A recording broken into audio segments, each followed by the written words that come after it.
Hello বন্ধুরা, আজকে আমরা এসে গেছি মায়াপুরের ইস্কন টেম্পল দেখার জন্য। আপনারা দেখতেই পাচ্ছেন, এই হচ্ছে মায়াপুর ইস্কন টেম্পলের মুখ্য দুয়ার, যেখান থেকে আজকে আমরা মন্দিরে প্রবেশ করব। তো আজকে অনেক ভক্তদের আগমন হয়ে গেছে, কারণ আর কিছুদিনের মধ্যেই রাস শুরু হবে।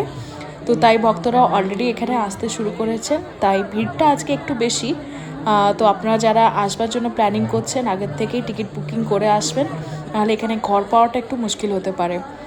আর দেখতে পাচ্ছেন কত ভিড় রয়েছে এখানে। অ্যাকচুয়ালি লাইন দিয়ে খাবারের জন্য টিকিট কাটা হচ্ছে। আর এখানে যে 24 প্রহর হরিনাম সংকীর্তন হয় সেটাও চলছে। আর এখানে আমরা দেখতে পেলাম যে খাবারের লাইনে বেশ লম্বা লাইন। এখানে টিকিট কাটা হচ্ছে দুপুরবেলায় খাবারের জন্য। তো আপনারা যদি এখানে লাঞ্চ করতে চান, তো এখানে আপনারা কুপন পেয়ে যাবেন। এটা হচ্ছে চন্দ্রোদয় মন্দিরের বাইরের এরিয়া।